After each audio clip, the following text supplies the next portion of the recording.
Are you a pirate? Pirates are in this year? SpookShow Gravy Creature Features. We are back with our second pirate-themed show. When I decided to do the pirates, I had never really seen any recent pirate-related horror hosting. And then right after I decided and we started to make a move, then I started seeing this other Calico Drake or something. He was on Vortex last night.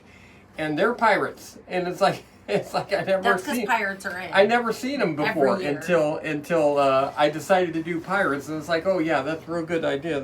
Okay, we're going to do the Strange World of Planet X from 1958. That was the year I was born, so it was a good year. It's a good movie. It's an okay movie. I've seen way worse. It's got flying saucers, enlarged insects, and large spiders. Flesh eating, of course. You got to eat flesh when you turn giant like that. You can't be satisfied with eating fruits and vegetables and cucumbers and grapefruits and stuff like that. Right? That's right. Okay. So you have to eat humans. It's only an hour and 15 minutes long. Okay. The one reviewer said back in the day. You got to remember, it's back in the day. One of the reviews back in the day was it was a fine movie, basically. Until you seen the spot where the ant was feeding off of a human face. It makes it unsuitable for children to watch. Unsuitable. I'm sure, and it looked so real. Oh, I'm sure it did. 1958 effects and everything. But yeah, you just can't let young audiences seeing an ant eat a human face. Okay? So you can't. So keep in mind when you're watching this, ants eating human faces. So be ready for that, okay? Make your children leave the room. Yes. Viewer discretion advised. Yes. So that's the movie that you're going to be watching or fast forwarding through. Okay. We were told that our shows were going to start appearing on channel 48, New York channel 48, WOWW. Depends on when you want to put in two W's. So you can do it either way. WWON TV in New York on the Roku channel. And notice how I've been saying the word Roku correctly? I used to say Roku all the time, but I've been actually saying Roku. Oh my God, you are saying it correctly. I think I've been hearing it correctly said so many times, I'm actually saying it the right way, so it's Roku. And we will be appearing, so we were told by the manager that our shows would be appearing in August. And with that being said, we're gonna turn it over to her to let her do a little talk for a second, because she just found out something the other day for Big her. news, folks. You can say how it come to be, okay? Go ahead and tell them. So, I'm at work. I'm at work on lunch, which I never hardly actually take a decent lunch and actually look at Facebook. Never. But this time I did. And I saw that they were looking for a new host on Channel 48. Planet 48 Cinema was looking for a new host. So, of course, what do I do first? Call him. Like I normally do before I make any life decisions. Call this man first. And we were kind of thinking the same thing. We were literally thinking the same thing. Like, maybe I should go for it. So, I sent the guy a message and just kind of put my name out there. And he was like, all right, I'll pretty much paraphrase and like, oh, okay, I'll consider it, whatever. 3 or 4 days pass. In the car with him, literally in the car with him, and I get a message back that I will be co-hosting. It's kind of rotate back and forth. Me and another gentleman will be hosting Planet 48 Cinema. I'm sorry if I'm switching that around. There's just so many words. I think that's the way Channel to say 48, Planet 48 Cinema. Planet 48 Cinema. I think it's saying that. It's sci-fi. It's old sci-fi movies, not old horror movies. It's old sci-fi, which is kind of horror-ish. Right. But I'll be hosting my own shindig. But I'm very excited. She said she first thought I should do it, and then it entered her mind that, oh no, she should do it. It entered my mind right off the bat that she should do it, not me. I used to do the news in middle school, so like talking and all that kind of stuff just so I thought she would be more fitting for a single person being up there, more interesting than me. Old old white males don't do well on the internet. And that's anymore. Predominantly what it is. Like, even though I I usually listen to what Dar said, and when she told Dar that what she was going to do, Dar's my son. Dar says, "Don't you think Grandpa ought to do it?" Yeah, he's so supportive. I didn't know that. Yeah, that was the first thing he said. And I was like, yes, in a way, but then no, because you don't really struggle to talk in front of people anymore. No, not but anymore. You got He more rambles of a look. too much. This Yeah. is just someone who's She needs going to to introduce the do the whole movie, thing, move on say like a couple that. lines, you're done. And she's got more of the look of doing something like like I said, I'm an older white male. Nobody cares about them online anymore. So, kind of like, and he told me free range, which is scary to tell me to do whatever I Free want. range means the chickens can go anywhere they want to in the yard and eat anything they want to, and they're not kept in cages. That's So what my free thought range is kind of like Barbie meets Halloween, which normally I don't like pink, but like with this Halloween, She hates pink. There's a lot of like pink and black Halloween stuff, and I really like that aesthetic. So that's what I'm going with. That's what she's going to be doing. Hopefully, they're saying September. They're saying September. Yeah, for her so show I have come to out. start sending stuff in. He said August or September, no rush, She which is just good because I can work on Ordered it. the green screen. She's supposed to green screen it, and she ordered a green screen. I'm green screening Green it. screen it. She hasn't. She's picked out a few things to go behind her, but A lot of things I got to narrow They it green down. screened it on that, so I'm not real hipped up on green screen, but that's what they supposedly do. So, is that it? That's Is that it. it? Should we I get- don't should we get have to too the much first show? else. First part of the show. Okay, let's get to the first part of the movie of the strange world of Planet X. Isn't it kind of saying? Isn't it when you say the strange world? Isn't world and planet almost? Don't you think of it being the same thing? Aren't you How saying? many titles have we read that don't make sense? I mean, you're saying the same thing. The same, the world and the planet. It's like, yeah, it's the same thing, but okay. And Planet X is not really a clever thing, but okay. We'll let you watch the first section, and we'll come back and let Patty talk for a change, because we were talking this time. So the bulldog's in here with us in the cage. So he's happy. Yeah. So here we go. First section of the movie. I'm not even going to say the line again. So just Planet X, okay? We're The just strange world of Planet X. Yes, and be wary of the fact that there will be face eating going on. Okay, here we go. The world began, ever-inventive man has constantly pushed forward into the unknown. One by one, the frontiers of science have fallen before him. The science of speed, travel, radio. Now he stands on the threshold of a new age, a terrifying age.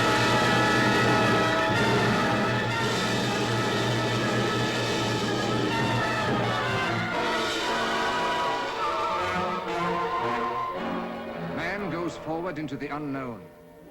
But how does the unknown react? The unknown planet, Planet X.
All ready, Dr. Laird.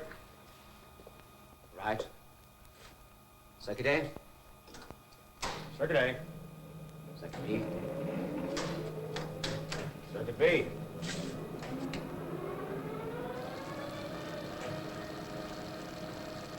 All right, Gil. Let in GF2. Yes.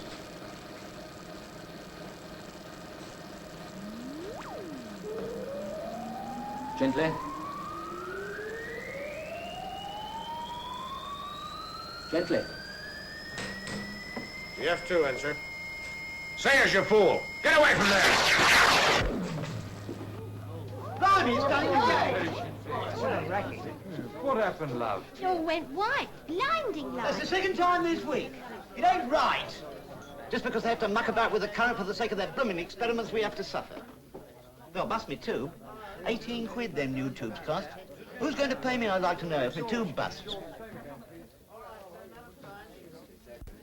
Fred, the old clock stopped again. Good. After that, I reckon we needs just one more. All right, it's this time. Feeling all right now, love? Of course I'm all right, don't fuss me. Oh, would you like a glass of water? Water? Want something stronger than that? I'm going to finish my drink. Go on, Aunt. The things you say. You're better than any telly. Oh, you think so? Shall we go? I don't mind. Come on, then. It's a lovely night.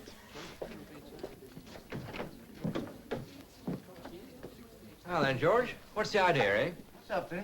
What's up? Here's what's up. It's 10:30 and you're still serving drinks. That clock stopped again. Very convenient, that clock of yours, George. Very convenient.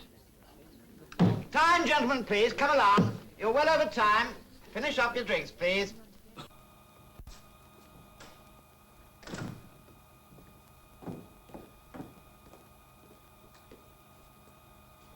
How is he, Dr. Laird? Says he'll be all right. His hand is badly burnt. Means he'll be out of circulation for quite a while. Yes, that clumsy dolt. Why did he want to go near GF2? He knew it might arc. Why does it arc? Heaven knows. It could be the timing is wrong. Sayers never did get the timing right with this Yankee computer. Oh, sorry, Bill. It's all right. We could try a slightly higher frequency, but it's more likely to be eddy currents, and that'll mean more damping.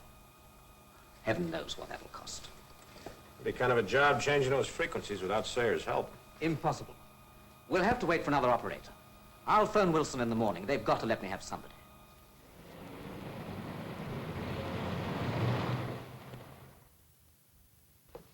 Morning, Wilson. Good morning, Brigadier. Please sit down. Thank you. I take it you've come about Laird. Yes, it's got to stop, Wilson. That will be your recommendation, Committee? Of course. Don't you agree? You're thinking of this business of Sayers. I'm thinking of the cost. By the way, I've replaced Sayers. The devil you have. Well, there's no alternative while the present setup lasts. We're committed to two assistants. And the sooner we close the whole project down, the better. Now, look, Wilson. I'm just a plain bone-headed brass hat. Oh, I wouldn't say that, Brigadier. You would, and you jolly well do, I know. It's true anyway. But I do know when an experiment is successful, and I do know when it's costing the Earth, even though I don't fully understand it. I don't suppose there are more than half a dozen people who do understand precisely what it is that Laird is trying to achieve.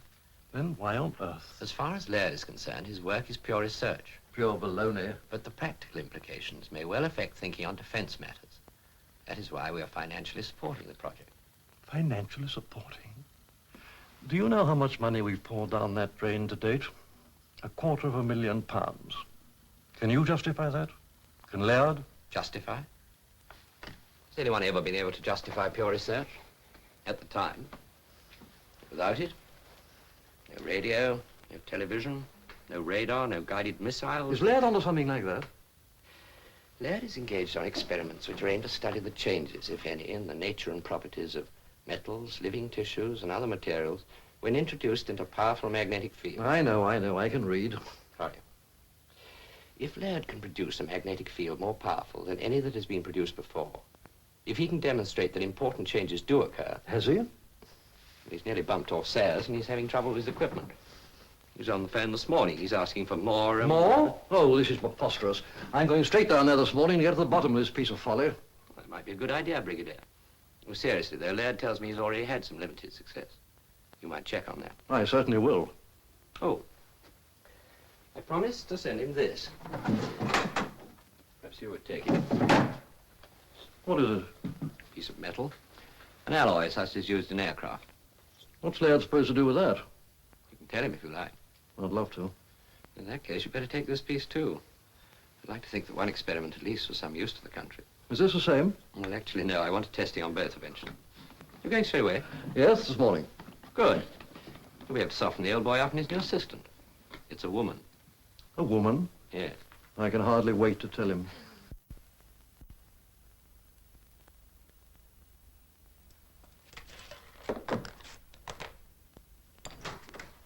Well, here we are.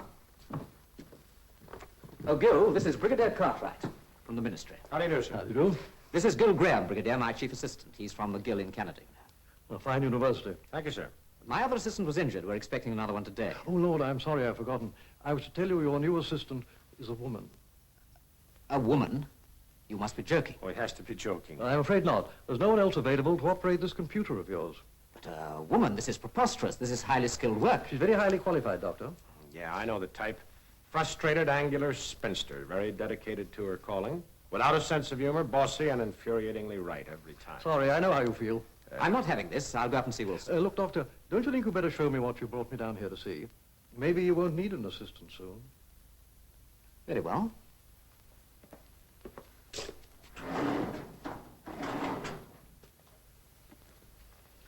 Bend this. This is a piece of copper. So is this. Bend it. But this is flexible like steel. Precisely. Dr. Laird, I'll take these GF2 figures to your office. This is really most remarkable. It has had its molecules realigned in there.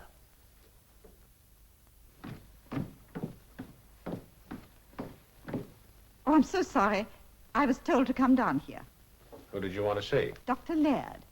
Are you? No, I'm Gilbert Graham, his assistant. Oh, I was told to report here. Well, he's right here in the laboratory. Oh, are you the new comp operator, the replacement for Sayers? Yes, I am. I heard about Nicky Sayers. I'm terribly sorry. Oh, I don't know. Weren't you expecting me? Not exactly. You're French, aren't you? Yes, I am. Are you surprised? Very agreeably so. Thank you. I think that Dr. Laird will be, too. How is he to work with? Oh, he's great, as long as you stand up to him. I see. Oh, Mr. Graham, can I have a word with you? Certainly. This is Michelle DuPont, General Cartwright. How do you do? As soon as I see her in the Dr. Laird, I'll meet you up in the office. Yes. Excuse me.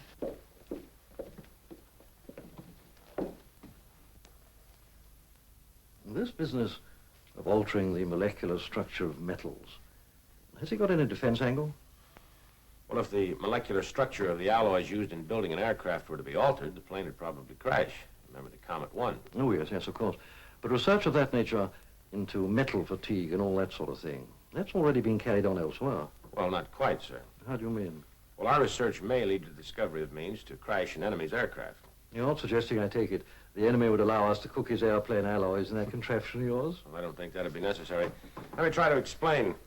Magnetism is a force, the only force other than gravity. There may be one and the same thing that operates over a distance. I see you have 9 circuits in operation here, and only 1 in reserve. Is that not rather dangerous? This infernal machine has only 10 circuits, and I need as many surges as I can get. The thing is supposed to compute and then fire the electrical impulses. I use a field of high intensity but short duration. I understand. Nevertheless, I think you should have at least 3 in reserve and 1 overriding spare. And I mean 1 not in actual use. That will give me only 6 charges, and it isn't enough. Oh, I see you do not understand this machine. Each circuit is capable of use over and over again. If it has a few microseconds to clear itself, that means you can have as many surges as you like in banks of 3. Yes. Yes, of course. But do you mean that Laird could produce a magnetic field powerful enough to reach out beyond the machine, beyond the house? Well, from what the people down in the village are saying, he's done it already, spasmodically.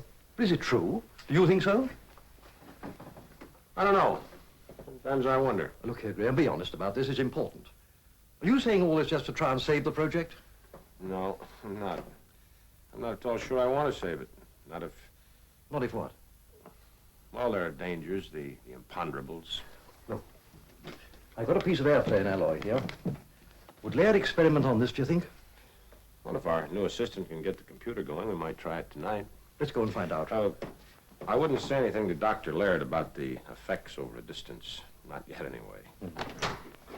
Come in, Mr. Dupont. Gil? Gil, you were hopelessly wrong. Miss Dupont is brilliant and not at all bossy.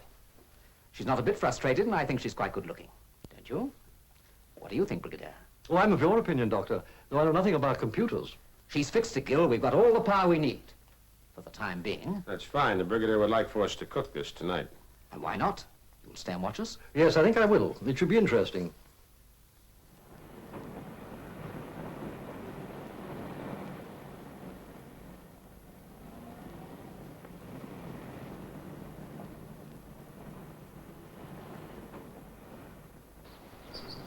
Hello. Hello. Have you got one yet? No. Jane!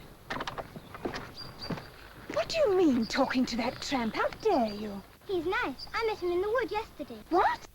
He likes insects, too. He's promised to give me a flea when he can catch one. I'll give you a flea. Come on in this minute. How many times have I told you not to speak to strange men? Tell me, what do you do for entertainment here? Entertainment? Yes. Well, we have television. Of course, we don't have much time for that sort of thing.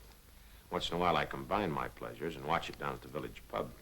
Oh, I adore English pubs. Do you often go? Often as I can. Like to join me sometime? I'd love to. Good. But I warn you, though, we're not very popular down there. No? Why? Well, they seem to think that some of our activities up here create some odd interferences in their TV and radio. Is it possible? Dr. Laird doesn't think so. And you? Do you think so? Could be. Is what we're doing dangerous? Not yet. But then you were thinking of Sayers. No, I was not thinking of that kind of danger. That's to be expected. Yes. You know, I've been thinking, you don't have to stay here. I mean, you'll be going back to France pretty soon. Why not? I'm not scared, Mr. Graham. No, of course not. You know, we're all kind of, well, as the English say, matey around here. Makes things easier. Think you can manage to call me by my first name? Gilles, isn't it? Gil. Oh. I saw your name in the letter you brought. Micheline? Michel. Ah, that's it, Michelle, yes. I like that. It suits you. You didn't answer my question. About the danger? Yes. You see, I'm no expert in magnetic fields, but it just occurred to me this field Dr. Laird is using here, well, it's a very large field, isn't it? I mean, isn't it possible? Could it spread outwards? Dr. Laird doesn't seem to worry. Laird.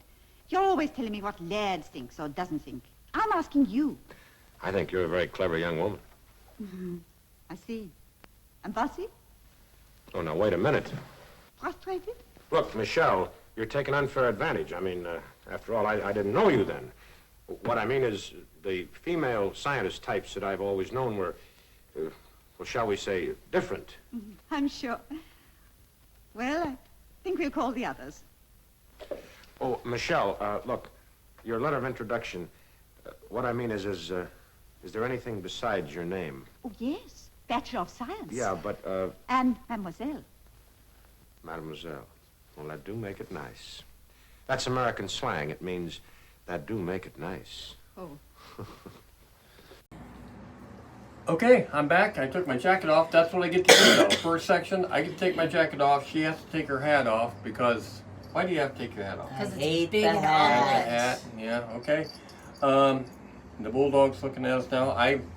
When I take off my jacket, I am adamant, as you can see. You wish. I'm adamant. No, I don't, because he's actually older than me. And not many people can say that anymore. Getting to the point where it's getting that bad, but Adamant's actually older than me. So, yeah. On good days, back in the day, I could sing better than Adamant. That hurts. Okay? I can't. He's a good singer, but in my prime, I was better than Adamant. Okay. You ready to go? Cast facts. Okay. All right, so Sorry, my voice is a little... Okay, yeah. she's done. Her voice is messed up. You Give can't me do that. it? Can't do it today? I'll do it. All right. We have Forrest Tucker, plays Gil Graham.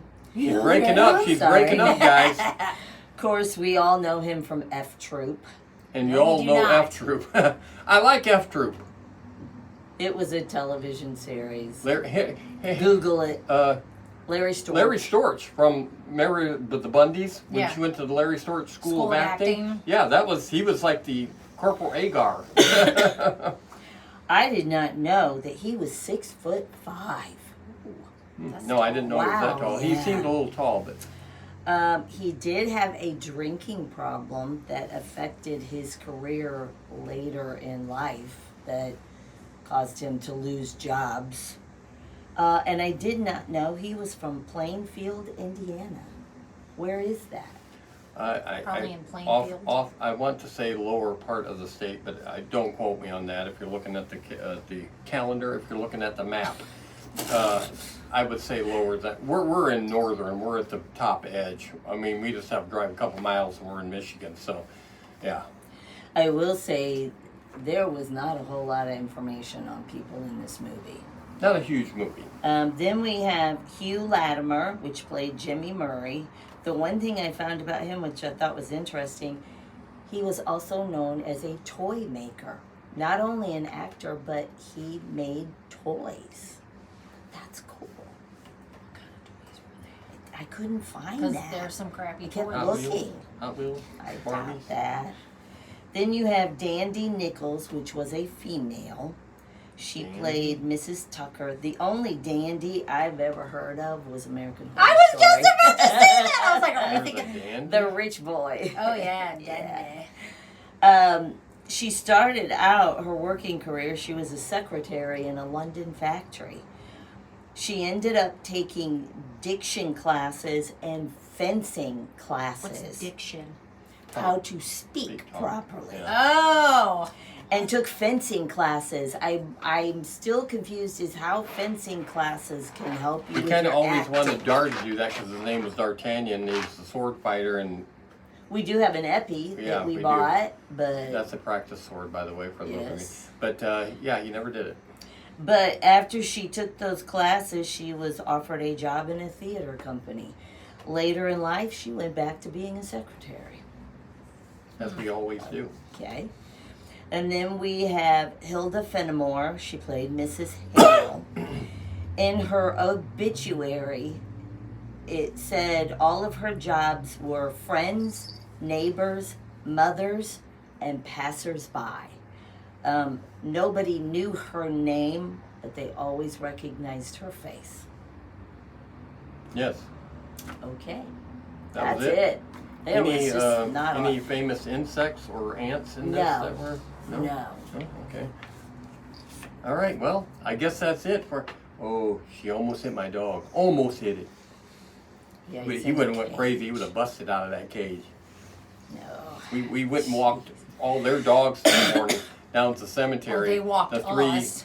Yeah, the I don't think they Rottweiler and walked, two they pit bulls, ran. and boy, oh boy. Oh, my word. They're something. They're something. He can't go. Our bulldog can't go. He can't. too fat. He can't walk. Bulldogs can't breathe that like that on big walks like that. It's too much for him. Okay, so we'll show you the second part of the strange world of Planet X, and then we'll get back and what's next? What do we do next? Oh, we show our prop of the week. Not that exciting, so don't get on the edge of your seats. But here we go, the second part.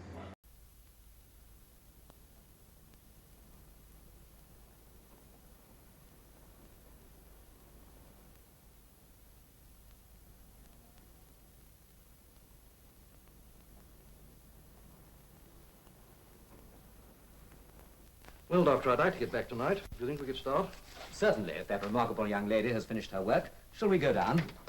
Oh, by the way, have your watch? Yes. I should leave it here if I were you. Watches are delicate mechanisms. They're best not taken too near magnetic fields. All metals in the lab are either non-magnetic or have been demagnetized. I see. There's no danger, of course. All right, Gil, switch on the recorder. We record everything, Brigadier. It's useful for checking later. But Surely tapes are magnetic. You're very smart, Miss Dupont, and you're quite right. No, we don't use tapes. We have a microphone, and we record on disc in the next room. Switch on the generators, Gil. I'll take the circuits. But Dr. Laird... Over here, Brigadier.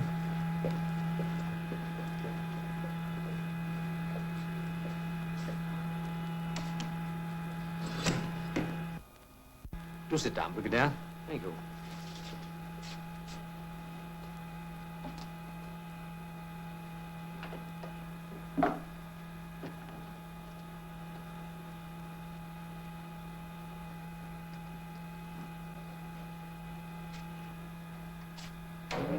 Circuit A on.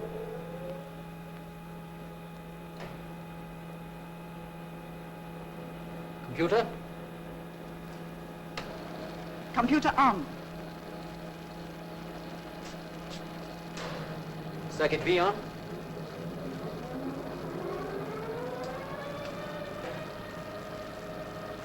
Integrate. Integrating. 10. 20. 30. Hold. All ready, Gil?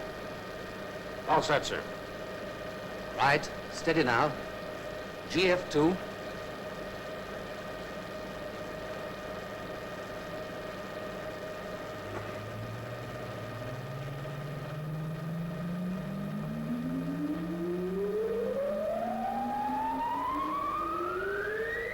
Gently.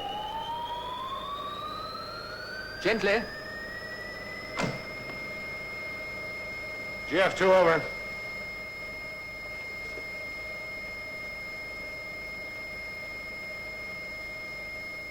Three banks under reserve in operation, Doctor. Good.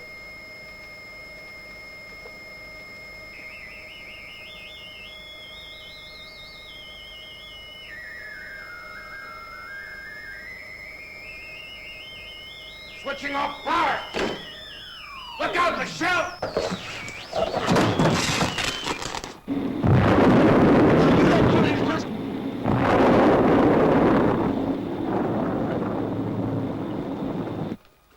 What the devil are you doing? Good heavens. Are you hurt? No, I don't think so. Rugby's a rough game. Oh, I'm sorry. It was the only thing to do. What happened? I don't know. I'm sorry. It was my fault. I left my keys in there. That was very careless of me.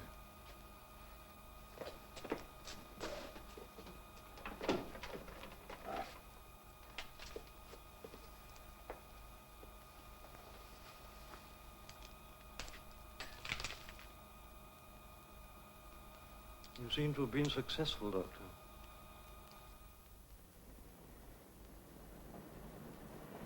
Look. What's that? Down here's the standard. All the ladies. Big storm on the south coast. Down here's the standard. Big storm on the south coast. All the ladies. Now, let's see. Yes, quote. Is space travel... No, unquote. Oh, yes, let's see. Yeah, quote. Could they invade us, unquote. Yeah, something like that. Then we'll carry a follow-up on page 3 with readers' letters. Well, they'll have seen hundreds of ruddy flying saucers by the time we're through with them. Okay. Who exactly is invading us? Mars? Eh? Oh, no, they won't like that. Who, the Martians? Idiot, no, look, make it, yes, that's it. Planet X. The invasion from Planet X.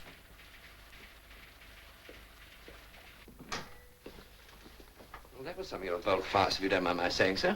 Yesterday you were all for folding up poor old Laird. Today you tell the committee. Look, Wilson, I couldn't say all I wanted to in front of the committee. Hey, they're supposed to be in the picture. They have to decide. Now, the picture's changed. This affair's too big for the committee to handle. There are security risks.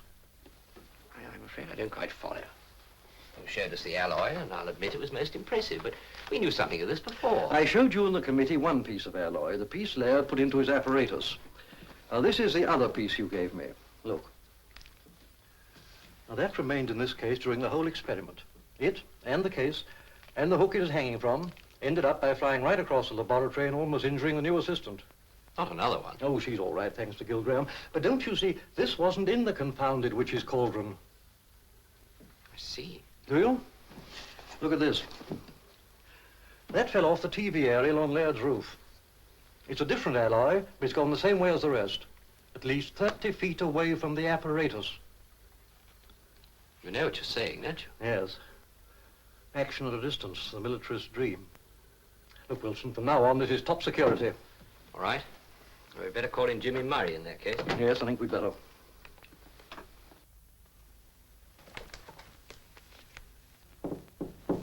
Come in. Hiya, how you feeling? Broken neck would feel worse, I guess. Do you always take your female assistants in a low-flying tackle like that? Depends on my mood. When I'm away from an intense magnetic field, my technique's a little different. I should hope not. You didn't come here to demonstrate, did you? It might be kind of interesting. Help yourself. Thanks. No, as a matter of fact, Michelle, I have something else on my mind. Can't say I'm sorry. What's the trouble? Before I grabbed you last night, I switched off the power from the generators. Yes? That should have shut the whole machine off at once. Well, it did surely. Laird was pretty furious. Think back for a minute, Michelle. Must I? Please. Okay. After we hit the floor, the briefcase flew across the room into the computer. Correct? GF2 was arcing then. Right. Well, how the devil could that be? With the current off, the whole contraption should have been dead. That's right. But There's another thing, too. of course, that screaming noise. Yeah, well, then I'm not crazy. You do remember. Yes. The circuits continued to operate after I'd switched off the power. But, Gil, what are we saying? This is completely ridiculous. You couldn't have switched it off. Yes, I did. I checked the switch this morning. There was no current flowing from the generator when GF2 arced, when that briefcase flew across the room, and while the circuits continued to scream. There's one way of checking. How's that? The recording. Of course. What's the matter with me? Come on. Wait. What's the matter? I'm still creaking. Let me give you a hand. Thanks. You don't look all that fragile, you know.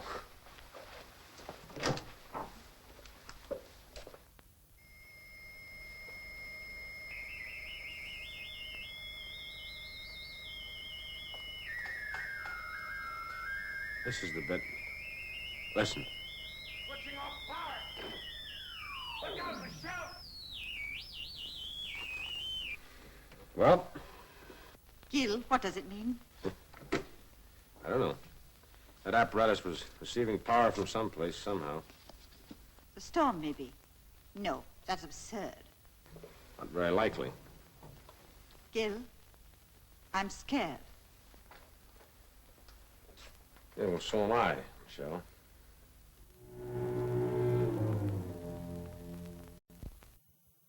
So Laird Circus gets top security rating. That's about it, Jimmy. Well, if you both think so. Don't you?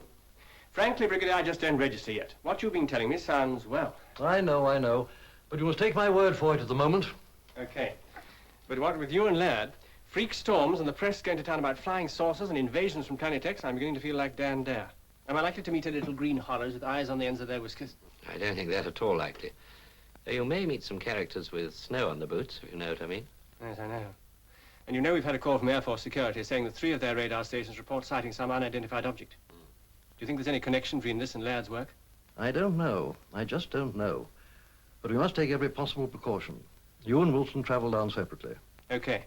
Wilson will supervise the ordering and delivery of Laird's new equipment, and it's going down in plain vans. Watch it, Murray. I will. And remember, Wilson, you must impress on Laird the importance of a wide margin of safety this time. Laird seems to be a tricky customer to give advice to. He is. In fact, he's more than tricky. He's... Oh, well, I suppose you must make some allowance for genius. Work in close touch with Graham. I'm pretty sure he's aware of the risk. And they must understand the whole aim of the project now is to make the force directional. Right, sir. Keep in touch, and the best of luck.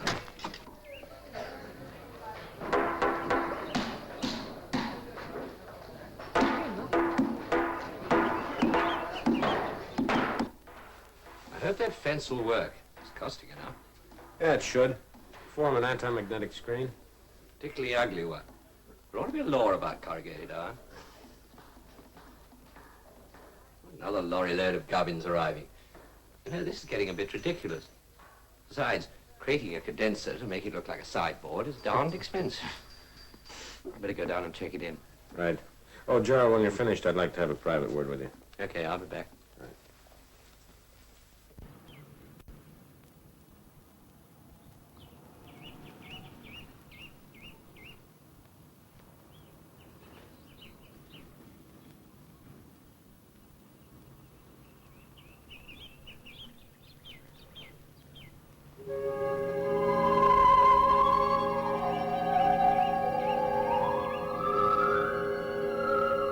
Did I frighten you? I'm sorry.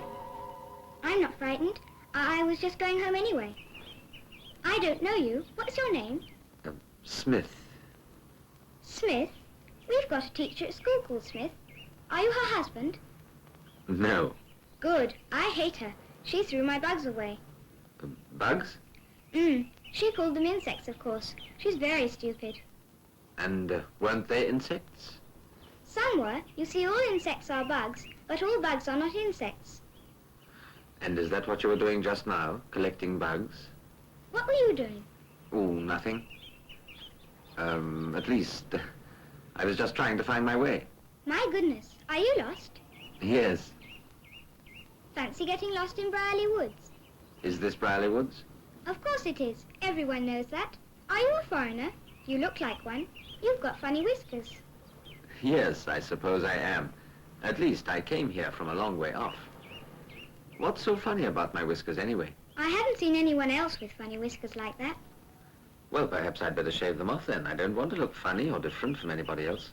How did you get here? If I told you, you wouldn't believe me. I would, you know. Even if I said I came on the back of a giant dragonfly?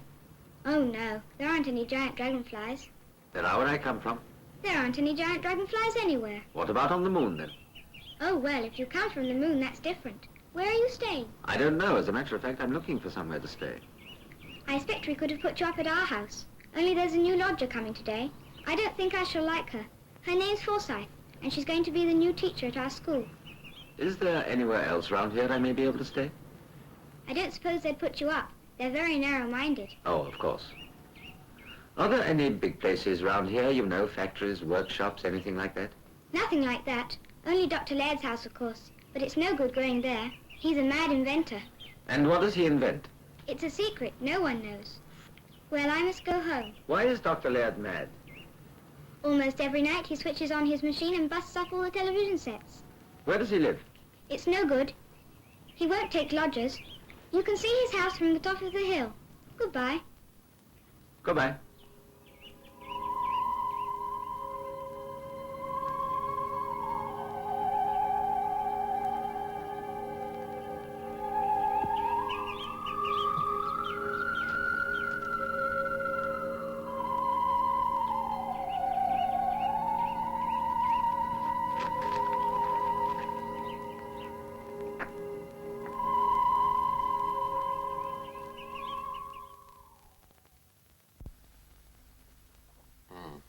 Now, let me get this straight.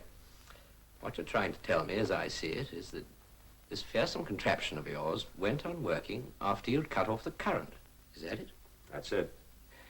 I speak from unfathomable depths of ignorance, but is that so very remarkable? Of course it is. If I switch off, say, an electric fan, wouldn't it go on turning for a while, momentum or something? Yeah, but you wouldn't get an electric shock from the terminal. Our circuit, GF2 we call it, arced across about 5 seconds after I switched off the power. That's impossible. That's what I keep telling myself and Dr. Laird. What did he say? Same as you did. Impossible. Refuses to listen.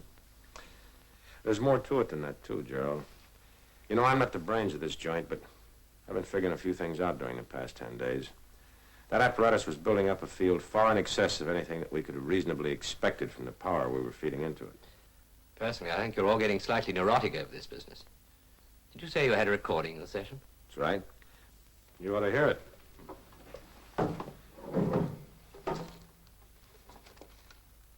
It's funny. It's gone. This looks like a case for Jimmy Murray. Where is he? On his way down from London. I promised to meet him for a pint in the Crown and Mitre this evening. You better come, too. Yeah. Shall I bring Michelle? Not necessary. She's coming. I asked her this morning. I want to start getting up earlier. Okay, half the movie is over. We're back, and if you hear again, I've mentioned this before. It is summer. It's a nicer day here, even though the wildfires from Canada are smoking up the air a little bit. Not as bad as Friday. Friday was really bad. I mean, you walked outside here, and it was visibly heavy smoke, and you could smell it. It was bad, but it eased up. It was good yesterday. Today, it's a perfect temperature, sunny and everything, but you can tell there's a little smoke in the air. But we have the window open, and as I said before, we live on a real busy road. And it's prop time. Eventually I'm going to run out of props. I'm a little worried about that. I mean, I got a lot to go. I'm trying not to, do too many at a time or anything like that. But, yeah, I thought I'd show this one this week. This is Jimmy, okay? This hangs over the door, like that, top of the door. And if your doors are real tight too, that kind of like hits. You know what I mean? Yeah, that's kinda thick. If your doors are kind of snug, it kind of hits. Okay, and it's got the what appears to be like a lock. That's where the battery system is. And see, you hang it up like that, okay? And what happens is this part here actually moves and knocks on the door when it is activated. Okay, I'm gonna turn it on here.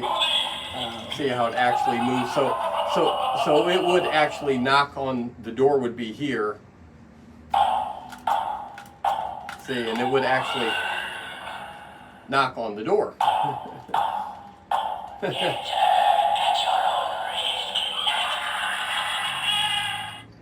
Yes. But yeah, it does work because I've actually hung it on that door and not had it knocked before. But it's Jimmy. We have a lot of like door things, but this is the only thing that actually knocks on the door. Usually I don't have it laying around. Usually I have it on Patty's door because she insists that I knock before I come in. So I turn this on and I let because my knuckles get tired from knocking because you don't always answer the door. So I let this do it because it's kind of heavy. If you feel it's kind of heavy. It's yeah.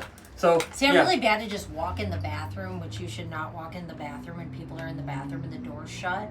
But I really do that. I don't do that. I even do that when your mom's in there. I don't. Usually I'll hear in. Mason like brushing his teeth or whatever. But you know how like the sink is right by there? I just come in there full force and I end up hitting him with the door. You didn't do that with Dar's girlfriend, did you? You didn't walk in on her, did you? No. Okay, all right. No, Mason, I don't care, But anyway, yeah. So I hang that on Patty's door, and sometimes I have to pound on the door, because she's looking at emails. She's looking at emails. Okay, I'm not saying from who. I'm not saying from a guy named Harry or anything. But, Henry, not Harry, you idiot. But yeah, I have that knocked because my hands get tired and stuff like that. My fingers already hurt my left hand for some reason. All four of my fingers. I think I'm like pinching a nerve or something at night because I wake up and my arms or my hands kind of asleep. I think I sleep next to the bulldog, and it's not always in a good spot. And I think I actually hurt my fingers somehow the other day. Not my thumb, just my fingers. Virginia. But anyway, that's our Jimmy prop of the week, and the fact of how I have to use it to get into her room. You're saying she's got her own room? Yes, she does have her own room. Think I'd have my crap in her room? Do you think I would? We have a 4-bedroom house. I get 3 bedrooms. She gets 1. She gets 1. Do I sleep in one of the bedrooms? No, I do not.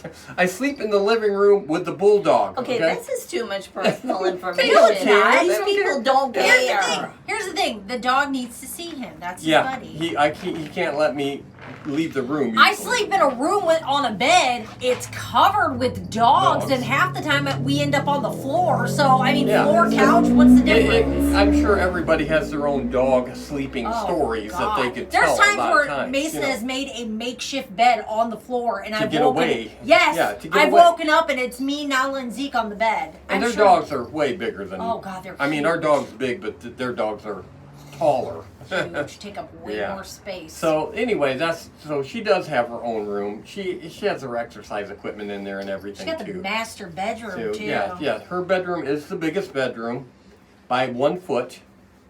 The the second biggest bedroom we use is basically a lot of storage of my crap. Storage, yeah. Yeah. A lot of my crap.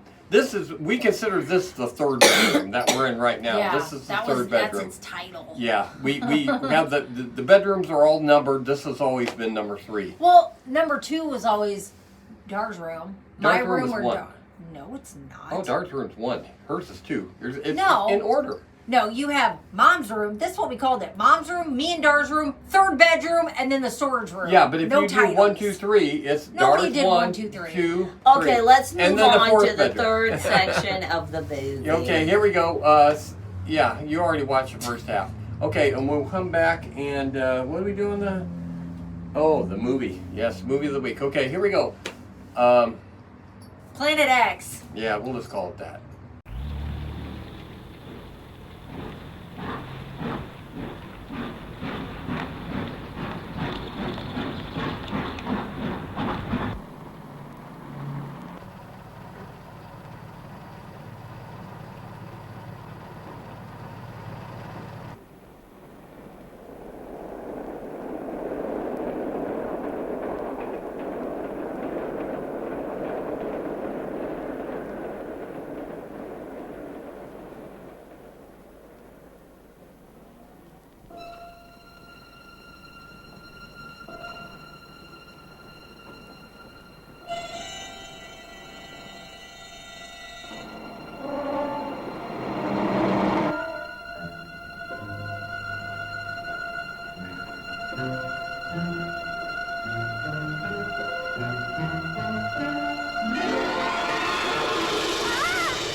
You all right? Yes, I think so. Wait a minute. Thank you. Where do you live? Well, I'm going to Briley Bay. I'm a teacher. I started the school there on Monday. Briley Bay. Well, after we've reported this to the police, I'll take you there.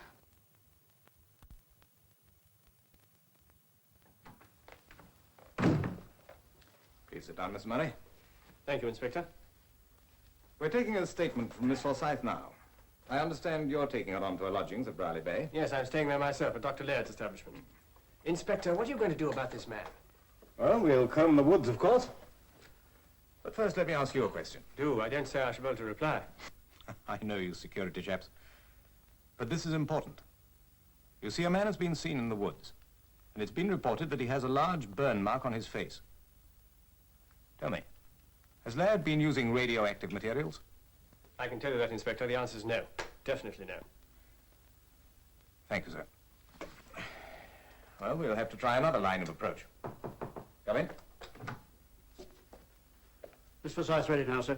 Right, just coming. Well, goodbye, Inspector. Goodbye, and thank you very much for all your help.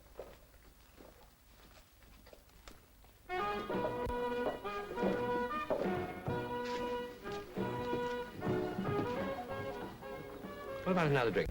Not for me, thanks. Yes. Oh, do you mind if I... No. You're very quiet, Gil. What's on your mind? No, nothing. Everything. You mean you feel comme ci, comme ça? How long you known Gerald? Why? Does it matter? Sorry. Didn't mean to interfere or intrude. I don't want to quarrel with you, Gil. Cheers. About something.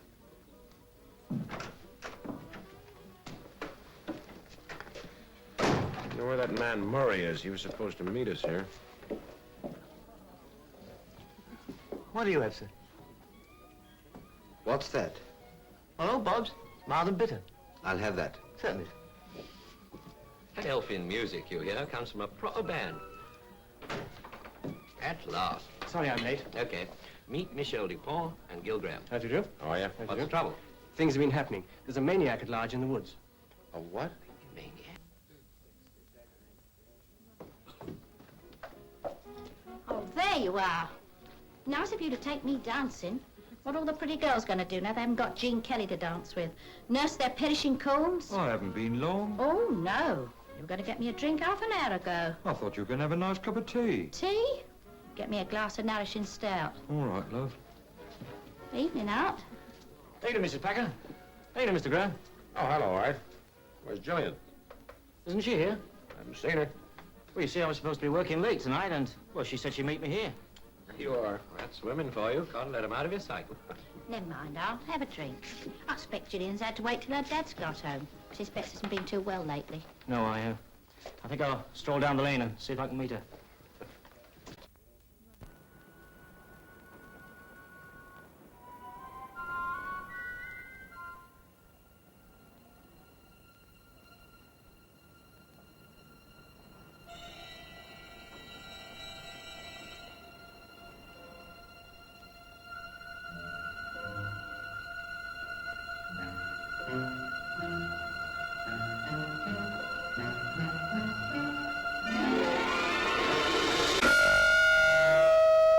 I thought the band was noisy. The microphone was too near the loudspeaker.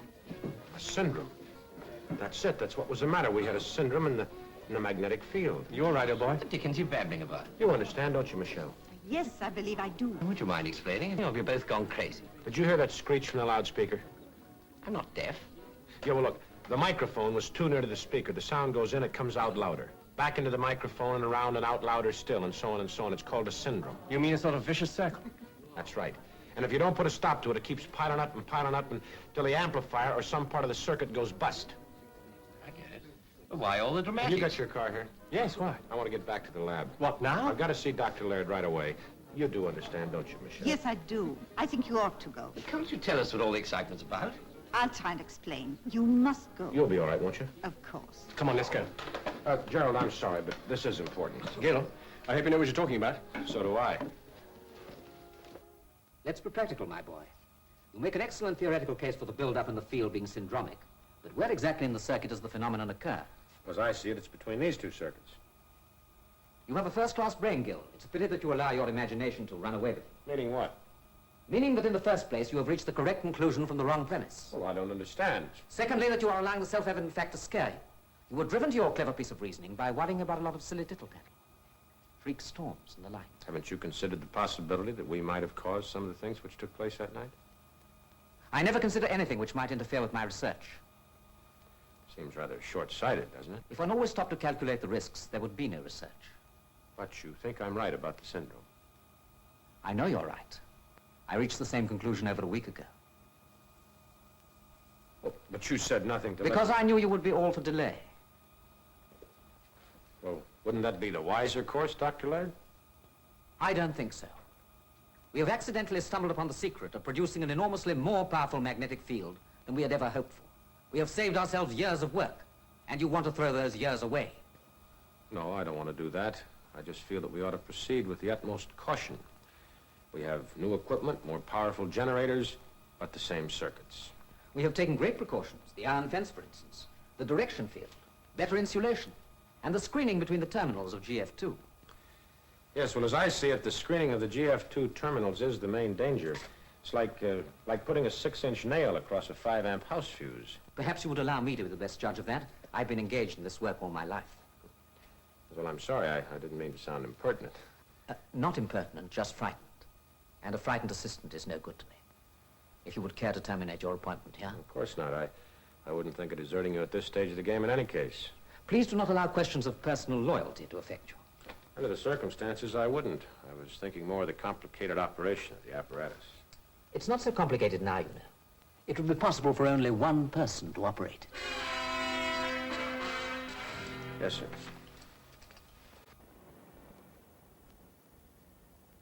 Julian! Julian! Julian! Julian!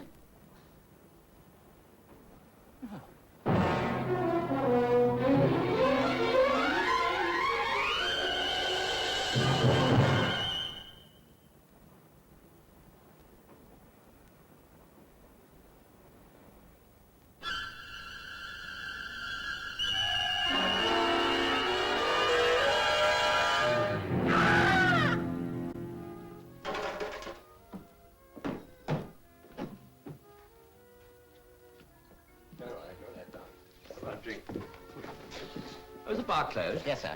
The dance goes on till midnight.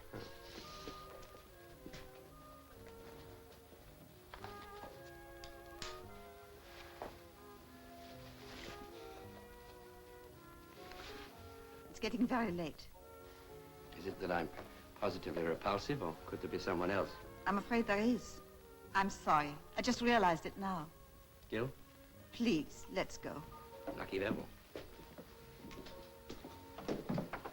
Ah, Miss Dupont, you going? Yes, why? It's Gillian Betts. They just found her. Is young Art here? What's happened, an accident? No, sir, not an accident. Murder. Where was this? In Brierley Woods, sir. It's a maniac. Yeah, are you quite sure? Sir, I can't say any more. No. Of course not. Darling, you all right? Yes, but can't we go? You are together, sir? Yes. And you have a car? Oh, yes. And that'll be all right. Only you see, we haven't found the fellow yet. And what about you, sir? Are you with the... No, officer. I'm alone. You're going past Brierley Woods. I don't think you ought to be by yourself, sir. Well, could I give you a lift? Thank you. Not at all. My car's outside.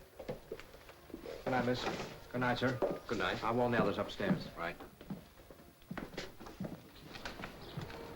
Where shall I drop you, Mr. Smith, if you could drop me at the other end of the village near Dr. Laird's house. Oh, yes, we're going that way. Thank you. I'm just thinking, that young man went to meet Gillian. Don't you think we should tell the police?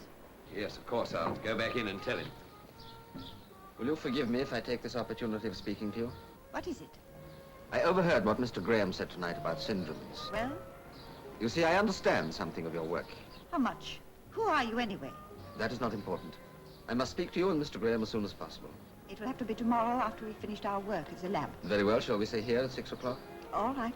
Okay, I told him. Let's go.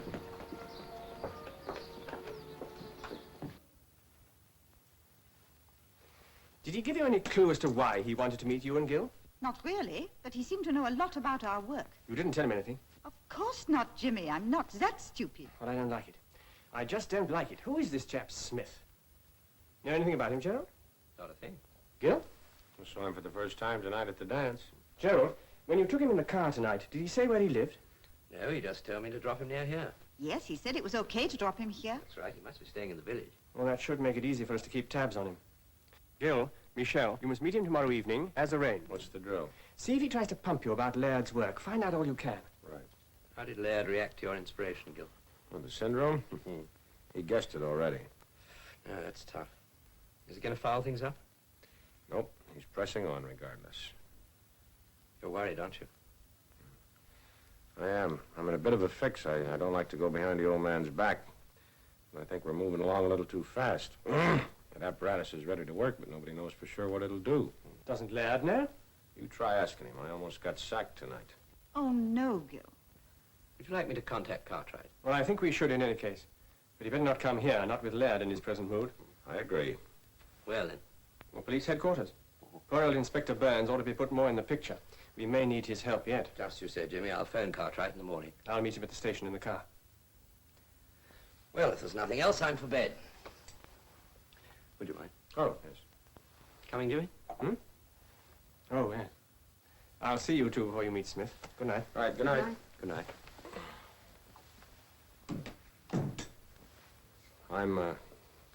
I'm sorry about tonight. I didn't mean to butt in. Isn't really any of my business. Isn't it, Gil? After you'd gone, Gerald kissed me. Why tell me? I'm not enjoying it. Neither did I. Funny, isn't it? Well, it's too bad. I'm sorry. Are you really? Not really.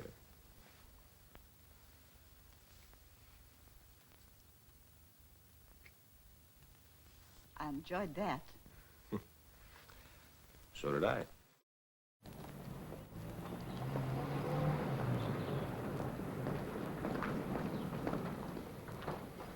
Hello. Hello. Feeling better? Yes, much better, thanks. This is Jane. I'm staying at her house for the time being. She's taking me to see the school. I'm going to catch a beetle for her. They're horrid looking. I'm terribly thrilled about that. Yeah. When does school start? On Monday. I've got the key from the head so I can look around my classroom and get everything ready. You look like being busy. What with beetles and school. Look, I'm rather tied up today, but I thought of taking a boat out tomorrow, Sunday. When did you think about that? Just a moment ago. I can't think why. Care to come? I'd love to. Well, I must fly now. Got to meet my chief off the train. Oh, by the way, Jane, ever met a man called Smith in the village? No, but I met a Mr. Smith in the woods. What? He's nice. He helps me look for insects. Oh, well, if you meet him again, try and find out where he lives, will you? I can't. So that's our school, Jane. You going in, Miss Forsyth? Yes, I must. Oh, well, if you must. And you? I'm going to look for that beetle larva. All right, but don't be late home. You promised your mother. I won't. Goodbye. Oh, the beer's here, George. Thanks, sir. There we are, thanks. That's right. Thanks, sir. All right, Mr. Smith. Shoot. I'll come straight to the point, Mr. Graham. I overheard your conversation last night, and that led me to suppose that you were concerned with Dr. Laird's experiments. Oh, I see. And what's your interest in those experiments? Will you accept for the moment that it is purely scientific? Go on. I take a great interest in the subject of magnetic fields, Mr. Graham. Why not? What's that got to do with Dr. Laird's experiment? Will you also accept that I am not a complete fool? All right. Thank you. Dr. Laird is no doubt a very clever man. He must be to have built an apparatus capable of recently causing such atmospheric disturbance. However, I suspect he is also a single-minded man and possibly an unimaginative one. Mr. Graham, the Earth has a magnetic field. Have you considered the dangers of upsetting that field? It has happened before in history, you know, with catastrophic results. Yes. Yes, I've considered the possibility. You seem to be a remarkably well-informed man, Mr. Smith. Please go on. There is also another danger. The danger of radioactive rays. We're not using any radioactive materials. I know that. But not all radioactive particles are man-made. There is another source. Yes, that's true. They're cosmic rays. They bombard us constantly, but they do little apparent harm. Because you are shielded from all but the harmless ones by the ionosphere, the so-called heavy side layer. The heavier rays, the sodium, for example, never normally reach the Earth. Yes, that's true, but I don't quite follow you. Mr. Graham, the ionosphere could be affected by magnetism. It could be bent or fractured. But surely the ionosphere is 50 or 60 miles up. And ships at sea 80 miles away were affected by your experiment. Don't you see? If at the points of maximum strength of your field, the heaviside layer had been temporarily fractured or pulled down close to the Earth, heavy and possibly dangerous cosmic rays could have reached the Earth's surface and may have affected many people in strange ways. How do you mean? I mean they may have been driven mad. The human beings who may have been affected by the rays will probably all die, though not before they may have killed many people. But there is something else. It would normally take many years for any change to become apparent in the human race or in animals with a long gestation period. But what of the quick breeders, the insects? Insects? Oh, mon Dieu, no. Yes. Some insects, ants, spiders, could already have mutated. In what way? That is impossible to say. They could have become a different species, they could have become smaller or much larger.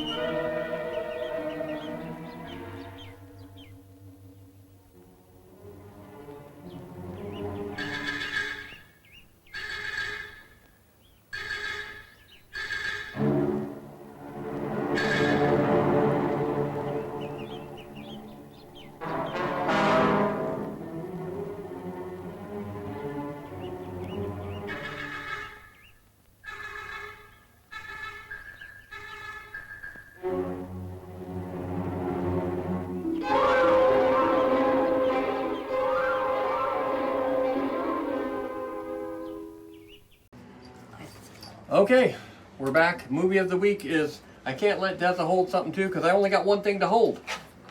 And Patty's in the middle, so we'll let her hold it. Movie of the week is Ice Pirates. We watched this movie several times over the years. Robert Urich. 1984. Robert Urich is dead. Okay. That was before I was born. 1984. He was good looking, though. Yeah, he was on Soap. He got Good-looking killed guy. in Soap. He was Vegas. That was the name of his show, Vegas. TV show. Yeah, TV show. He's like a, what was it, detective? Yeah. Something like that. He owned a Something detective like, agency. Yeah, something like that. In Las Anyway, he Vegas. played the main character. He was Jason. Yeah. And he died several years ago, some kind of a weird cancer, I believe, of some sort, way too young to be dying. The main girl was Mary Crosby, which is Bing Crosby's daughter, which I always had the hots for her. And she played the princess, and she's gotten older. so she doesn't look like she used to look. She always had real long hair, though. I always liked her. Angelica Houston played like the Swords woman, you know what I mean? And Angelica Houston is, of course, a Morticia in the newer Addams Family movies that you see with, Raul Julia. Yeah, Raul Julia and them. So, yeah, Ron Perlman, he was in it. I'm not He gonna. was? Yeah, Yeah. he was like. He was one of the pirates. Yeah, he was one of the pirates. I'm not going to mention him a lot because I found out lately that he's a crackpot. So we're skipping over him. Used to like him though because he was Hellboy, but I see him the other day Is on it YouTube. politics stuff? Yes, and Okay, he was never being very vulgar and very over the line. It's like, okay, I no longer like you, and I'm Politics He also is- played the Beast for Yep. years. on Politics Beauty is and one the thing, but Beast TV vulgar show. and disgusting. Yeah, he was being yeah, very that's- vulgar, very hateful, and it's like, I'm no longer your friend. Yeah, Okay? The Beast was awesome. That wasn't on Friday night. Mm-hmm. Yeah, so I didn't have to watch it. I With was at Linda work. Hamilton. Yes. I don't like her. Talk about the Beast here. Heaven forbid a woman Wait, age no, naturally. No. Is No, she looks scary. she does. Now No. that is Terminator, right? Yes. Yeah. Okay. Yeah. No, I was never a fan. Yeah, she was unfeminine. Yes. Yeah, I knew you were gonna Yeah, say she's that. a little yeah. bit manly for my Even taste. when she was younger, I didn't think she was that attractive. No, I didn't either. I'm just no offense, Linda, if you're watching. She might be watching. Ron Perlman, we don't care if you're watching. You're not a good guy. You've got a lot of hate in you. Got to get rid of. Okay. Hey, Patty, don't rush me, okay? I'm just trying We're- to talk here. we're It's a talking. talk show. We're It's a talk show. talking. I'm not seeing how fast I can go. John.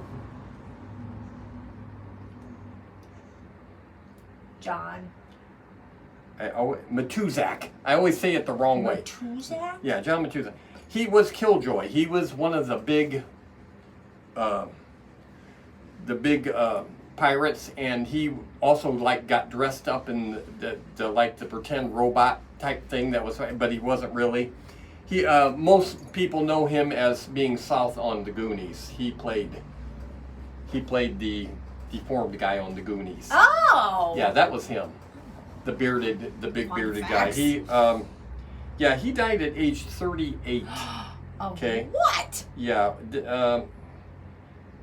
I don't remember exactly what he died of. Can't be natural causes. The thing is, I think I want to say it had something to do with steroid use, but I could be wrong. So if you say, oh my goodness, he did not. Whatever the case, you don't die at age 38. Okay, Not for no reason. Something's wrong. There was a reason. I didn't write it down though. Okay. Moped is loud. This movie was. They said it was also inspired by an old movie from 1952, which we just watched a couple of weeks ago with Burt Lancaster. It was called The Crimson Pirate. That movie, interesting enough, also inspired the Pirates of the Caribbean ride. The costuming and stuff like that. That movie actually inspired the costuming and stuff for the Pirates of the Caribbean.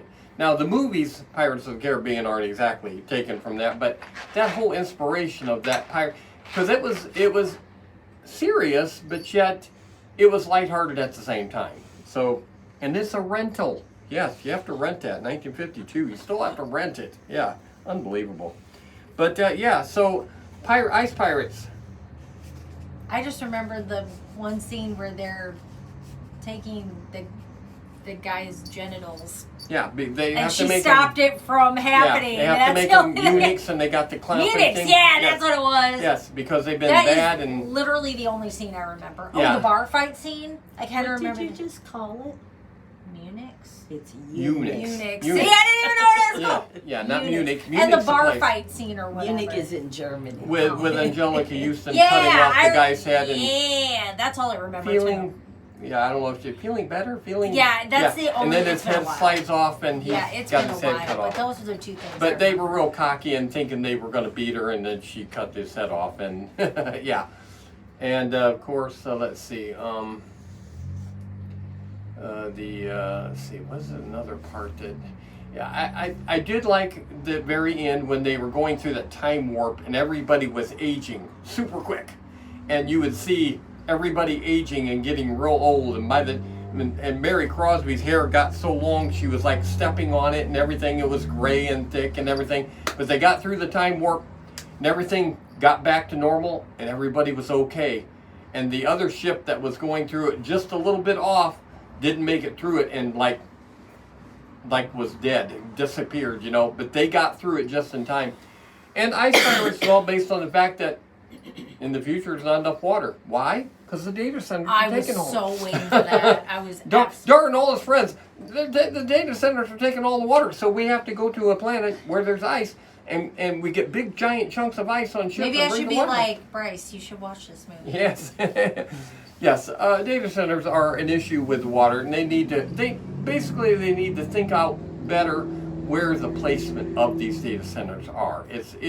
You don't want to put them in populated areas to where they can hear the noise that it makes and take up the water table. You got to place them, I think, more near ocean fronts where you can take the ocean water. That's what Dart was saying. Dart was telling me, he was like, it was very loud. He said it's very loud. And you can imagine, but they need to place it along ocean areas where they can use ocean water. And yes, they'll have to treat it a little different, and it'll cost them a little bit more, but it's the only way they're going to really have to be able to deal with that. So, but we do like the movie Ice Pirates, and Jessica, if you haven't seen Ice Pirates, come on, don't tell me you haven't seen Ice Pirates, Jessica. Just don't tell me that. I don't even want to hear it. Okay? I mean, some of the things that you tell me you haven't seen, I'm flabbergasted, but you've seen Ice Pirates. I know you have. So you're going to come back and say, oh, sure, I've seen Ice Pirates for sure. Okay. All right, we'll let you watch the last section of the movie, and then we'll come back, and boy, we got some yummy snacks for us today. Here we go. All right.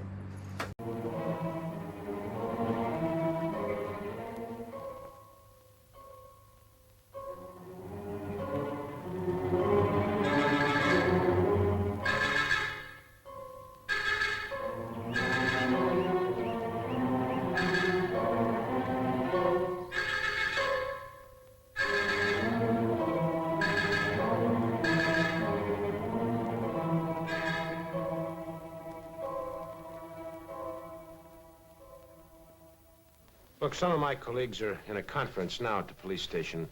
Would you come along with me and state your case to them? No, Mr. Graham, I'd rather not. But why not? There are reasons. Besides, they would probably regard me as a crank. Well, I don't. I hoped you wouldn't. That's why I chose to speak to you. Please. No, Mr. Graham, the responsibility rests with you now. I can only wish you success. Miss Dupont.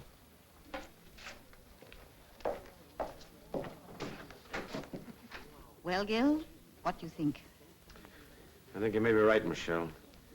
Look, I want to go see Cartwright. Can you make it home all right alone? Of course. Darling, make them believe you. I know you can be very persuasive when you want. Right. Excuse me, miss. Being as you're a scientist, I wish you'd look at what our Jane's found. I rang the police, but they didn't say much, and, well, I don't like the look of it. Do you have something to boil this in? Well, yes, I have. You boil it immediately. Boil it, miss, but... Please, Mrs. Hill, don't argue. You boil it. You understand you boil it. It's very dangerous. And incidentally, you lock your door and close all your windows and keep everybody inside. But what about Miss Forsyth? Who is Miss Forsyth? My new lodger, the new school teacher. She's still out. She went to the school this afternoon. Where is the school? Well, the quickest way is through the woods. There's a path opposite. Don't worry. I'll find Miss Forsyth. The whole idea is utter nonsense. The chap's trying to scare us off. I'm surprised at you, Gil. I'm inclined to agree. I certainly think this man Smith needs pulling in for further questioning. Do you know anything about him, Inspector? Not a thing. But then there are quite a lot of Smiths about. Exactly. He's too good to be true. Who is he? Where does he come from? I can't get a lead on him anywhere. All the same, I agree with Graham. We must hold up all further experiments with Laird's apparatus until a thorough check-over's been made. All right, that's agreed. Excuse me, gentlemen. Inspector Burns here. Yes? What? Art Deverson's been found. Dead. Mutilated. Oh, my. His body was clean dry of blood. You see, Smith was right. It's those insects. They mutated and they're hungry. Oh, come on. Shut up, will you, Jimmy? Inspector Brigadier, you got to cordon off those woods. Insects are tremendous eaters. There won't be anything left for them in Every there. available man. Graham's right. Now, give me that telephone. This is a military operation. Get me the nearest army depot.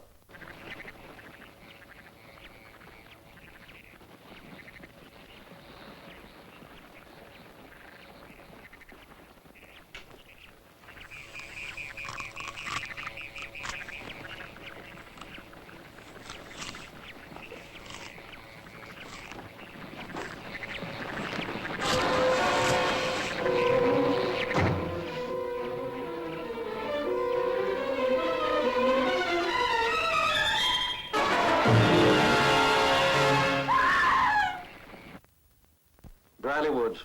That's it. Goodbye. Graham, get down to the lab at once. On no account must Laird touch that damn machine of his. Where's Wilson? He should be at Laird's house. I'll phone him. He can have a word with Laird. Yes, son? Oh, sir, I didn't think it was important at first, but now... Well? Mrs. Hale, sir.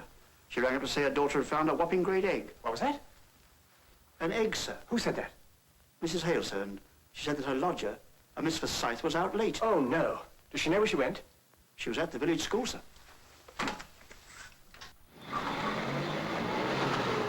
Gil, quick! Riley School!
There's another girl in the woods. Who is it?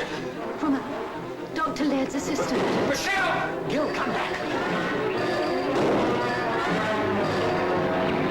Mr. Graham! Michelle, she's in here. I'll come with you. Hurry.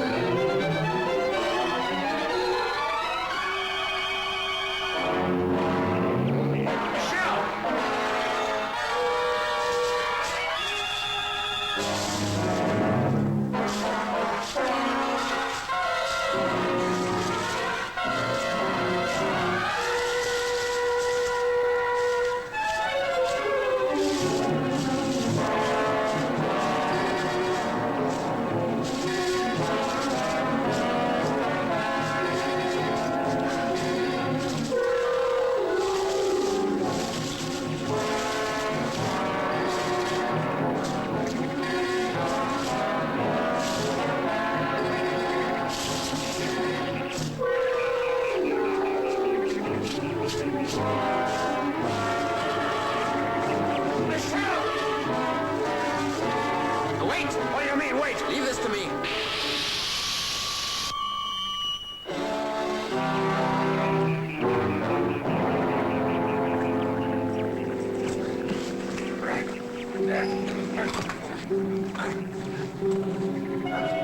This way.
What is it? What is it? I just had a message from Brigadier Cartwright, Dr. Laird. Oh, I can't be bothered with your Cartwright just now. I'm sorry, Doctor. This is important.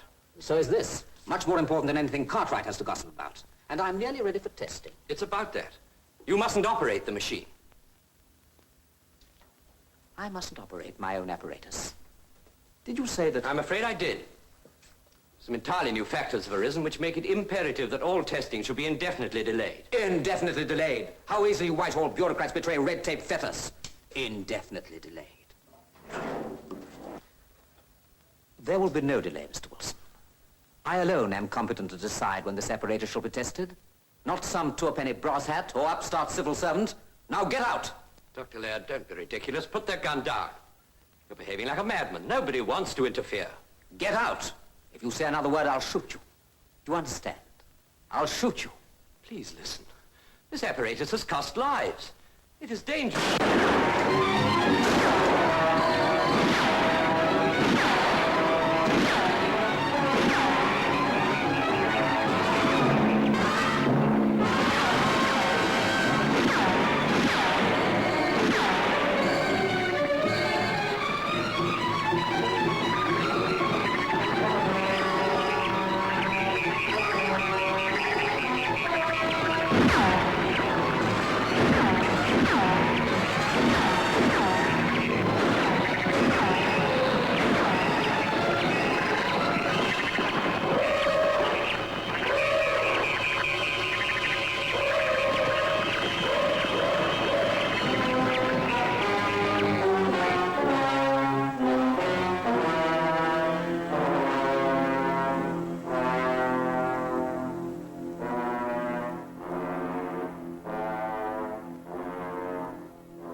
Feeling better, Michelle?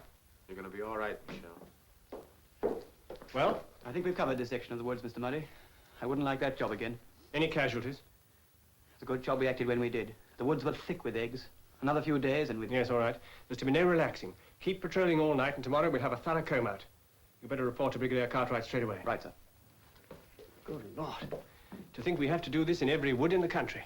That will not be necessary, Mr. Murray. Hmm? Mr. Smith. One or two questions I'd like to ask you. Where do you come from? Jimmy, I'm afraid that's going to be a kind of an awkward question for him to answer, isn't it, Mr. Smith? Yes, indeed. You said that some of the RAF boys had reported unidentified objects flying south. Yes, that's right. Usual sort of nonsense. Yes, well, this time it wasn't nonsense, I'm afraid. Was it, Mr. Smith? I landed here shortly after your first disastrous experiment. Landed? What are you talking about? This is difficult. Let me put it this way, Mr. Murray. Without being aware of it, your newspapers were very near the truth when they spoke of mysterious invaders from Planet X. Am I going crazy? In fact, there was but one invader. It was I. Jimmy, I realize it's going to be a little hard for you to believe, but the truth of the matter is, Mr. Smith is the legendary character from outer space, right?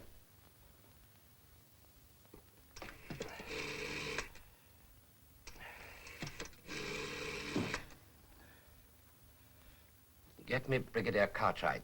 Hurry. Cartwright here. Cartwright? Wilson here. Listen. Laird gone mad. What's that? No. Don't talk. Listen. He shot me. Come. Quick. Heaven's sake, come. He's alone. Wilson! Wilson! Wilson!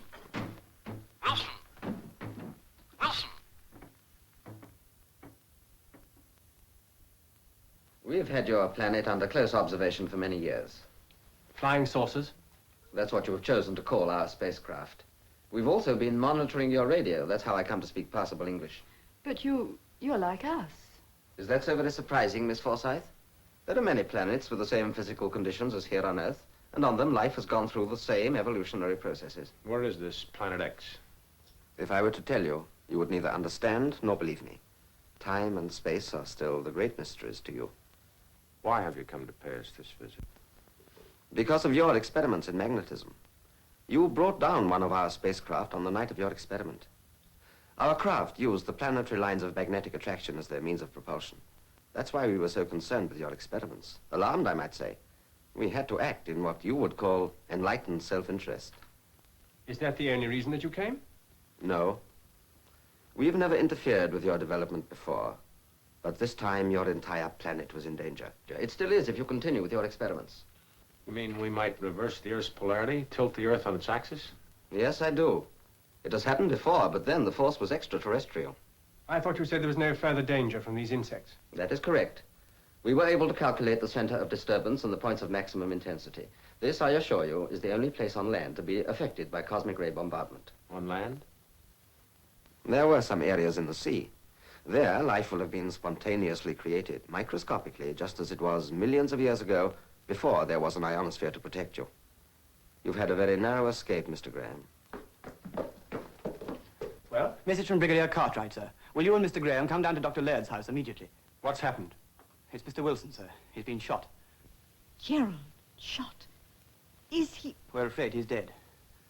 Dr. Laird seems to have gone mad, and the Brigadier's worried he may start his machines again, sir. I was afraid of this. We gotta stop him. Let me come with you.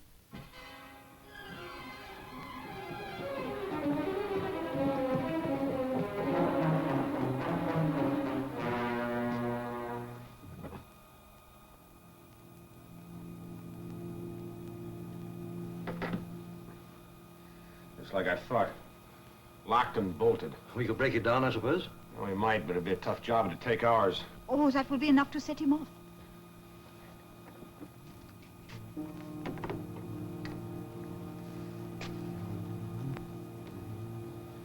Look here, Smith. Can you help us? Do you really want me to? Of course we do. Smith, there's very little time left. If Laird switches on that infernal machine, well, I understand you know more about these things than we do. I do, sir. We must stop him. Can you help us? Look, how about that gun thing, the one you used to kill the spider with? No. I can help you, but the decision for what I do must be yours. Go on. It is a question of one man's life, or perhaps the very existence of the Earth. That's not a difficult decision. For us, it would be. Life is more simple for you. Your press has spoken of our world as Planet X. We too have the equivalent of X in our language. Our children learn in their schools about the strange world of Planet X. You mean, Yes. Yours is the strange world, Mr. Graham. Brigadier, if I were to destroy this machine, would you promise me not to rebuild it? I give you my word. Without Laird, I don't think we could. Right, Graham? Absolutely right. Very well. I want you to take your men away from the house, well away. What are you going to do? Mr. Graham, Mr. Dupont, would you come with me, please?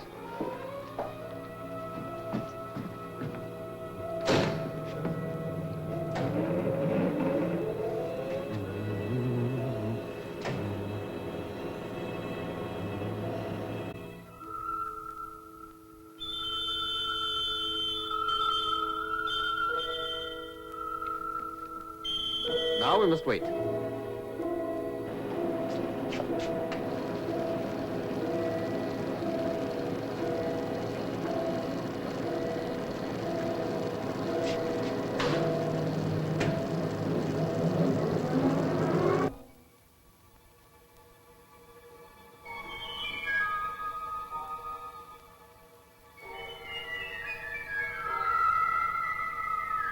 There it is.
Goodbye.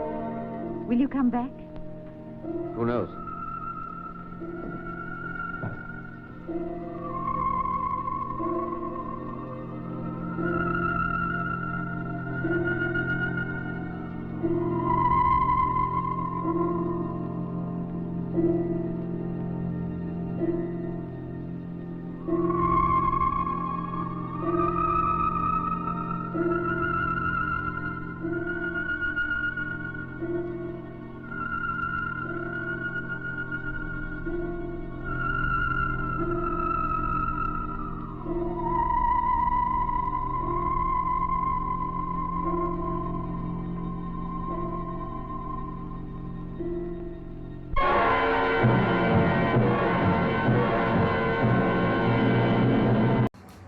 All right, it's snack time. The movie's over. Whew. And you, because you've been watching the movie, you're hungry. You're very hungry. And I don't know about you, but when I'm hungry, I need to go to Kroger's. Got to get Kroger's brand. This is a Kroger brand. Pirate Charms, okay? Pirate Charms. I got this simply because it's named Pirate Charms, and we're pirates supposedly now, okay? But we all know what this is supposed to be. You have to say it like Pirate Charms. Yeah, it's got 3 R's in it. I think that's how you really spell it, Charms, though, isn't it? No? Okay. Well, it's Kroger brand, and Myers has the same type thing around here. They have their own brands, and it's just like a knockoff of a certain brand. We all know what this is. This is Lucky Charms, of course. I've never ate it, and yeah, I'm sure it's fine.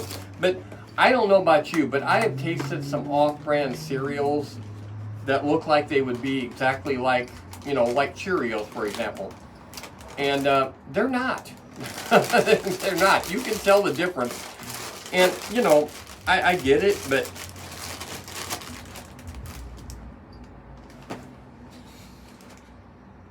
I don't even smell anything. Cardboard? You smell cardboard? Yeah. I don't smell fruit. I don't smell the, I don't know. I just, Oh yeah, that's Lucky Charms. Lucky Charms? Yeah, I figured. For sure. And they're magically delicious, okay? Magically babelicious. Babelicious too, yeah. But yeah, they look like Lucky Charms, and it's got a monkey on the back, so, and a monkey on the front. So how can you go wrong? He's wearing a pirate hat. Monkey, And on the side too. Yeah. Oh yeah, monkeys everywhere. So how can you go wrong when you got monkeys with pirate hats on? Patty already took hers off, but usually we have. She loves jokes. The woman is a jokester. I can't keep her from joking all the time. That's all she does. So that was we were trying out that. How was that, girls? Was that tasty? Tasty? All right. The marshmallow part was, I didn't eat the other. I did. It just tastes like Lucky Charms. Oh, do I have to try that? Come on. It's this chili cheese dog. I seen this the other day. I think this is relatively new. Number one, I don't like cheese. I actually Number seen two, this chili cheese dog. on Facebook being advertised, so I think it is relatively new. I thought maybe I just hadn't seen it before. Chili cheese dog, Cheez-Its. It's the official snack of U.S. soccer. Okay, well you can't win them all. Nobody watches soccer. Right?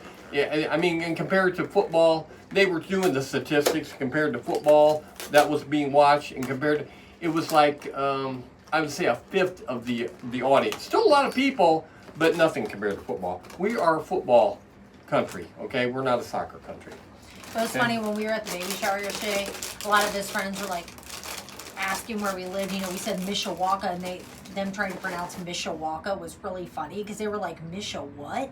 They hadn't heard of us. So all I kept telling them was, we're right by Notre Dame. Oh, okay, we know where you're at. But we live in South Bend.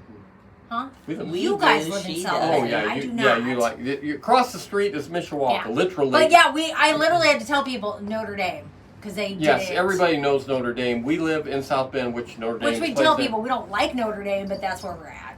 And on our road is the dividing line. This side of the road, we're South Bend. Across the street is Mishawaka. They live across the street and over a little ways. That smells like a chili dog. It really does. That smells so bad. Doesn't it? Ugh. Doesn't that smell like a chili dog? I will say. How many chili dogs do you usually eat at a time? I've never had a chili dog. That smells like puke. No, it's good. I bet it's good. Oh. Oh yeah. Oh. All they've done is put chili powder on a cheese. On Cheez-It. Oh, that's just. I got Sounds these. strong. I didn't get these to really eat on the show. Fire. No, thank you. I ate one and my mouth is on fire. I didn't get these to eat on the show, but I thought I would try it on the show, but because I actually wanted to just eat these. Well, there you go. I Yeah. don't want to take any. Heck no. Oh no! If I have to, you have to. No.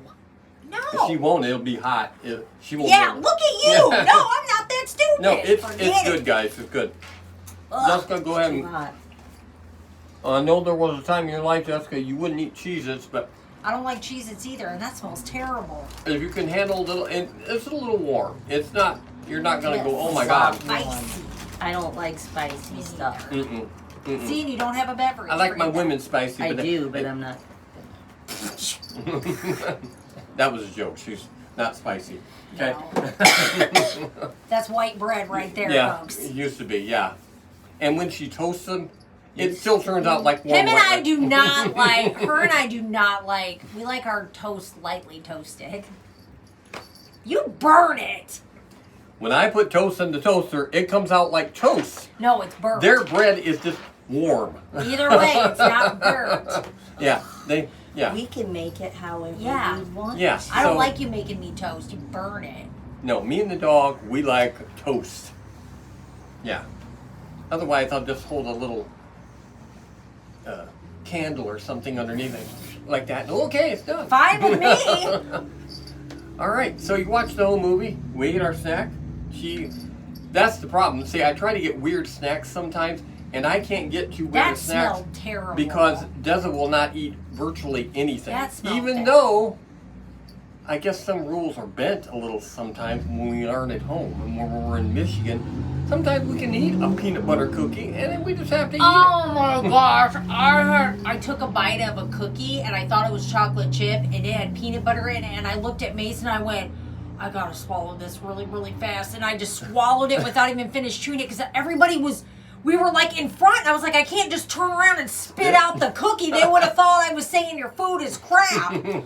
So she had to eat a bite of peanut butter related cookie Oh yesterday. my god! And I took a big bite too, and I had to just swallow that thing whole because the second I bit, I was like, And when oh. they did leave, she had to get some food because she couldn't eat the food that was there, like They normal. cooked it. Actually, it was really funny. They cooked it. I think it was her family that cooked everything. Mason ate a lot. It was like taco salad, meatballs and stuff. And I don't normal And stuff. I don't want to eat stuff that's sitting outside. Oh no, you got to be real careful about So, that, guys. and Real they brought like vegetable trays and stuff, normal people stuff. Yeah. She not normal. She don't eat No. When it comes to And food, no. So Mason was like, "Oh, try something." And then they had cheesecake, but it was sitting outside. Oh yeah, you gotta be careful. See, You I gotta just- really keep that cool. You So really do. I starved to death until about 3. Where'd you stop?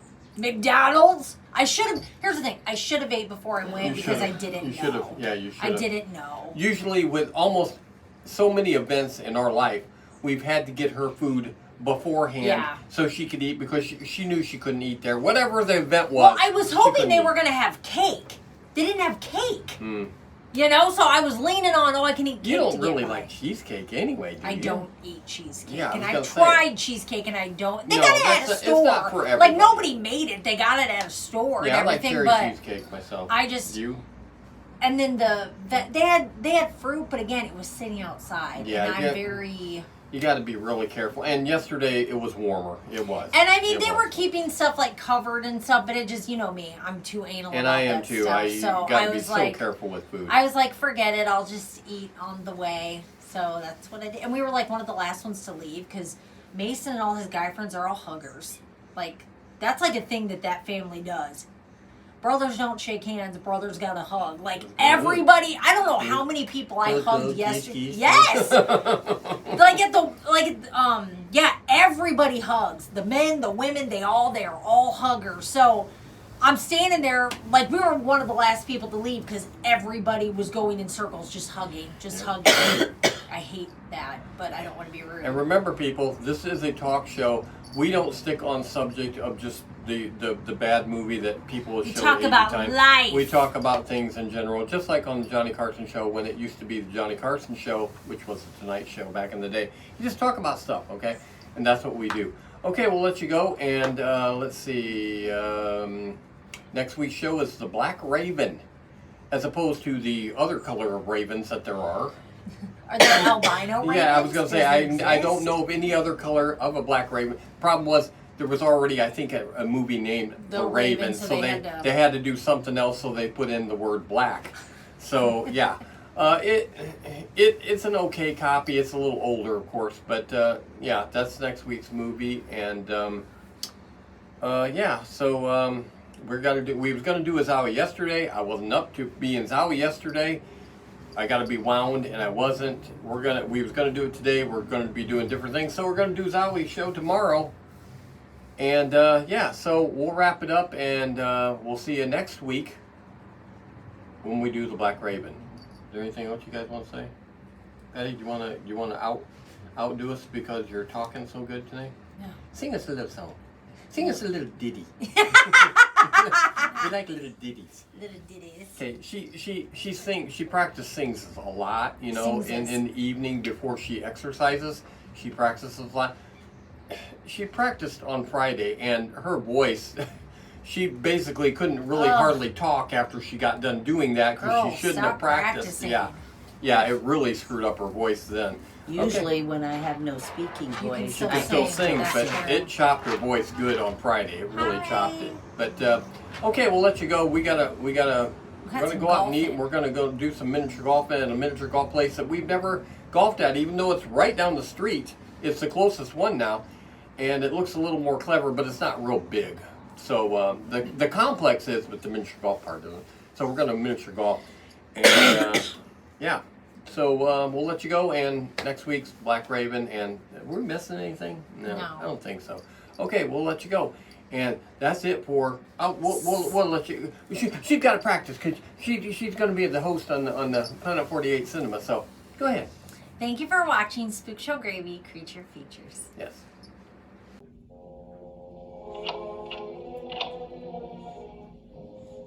This time we didn't forget the gravy. No.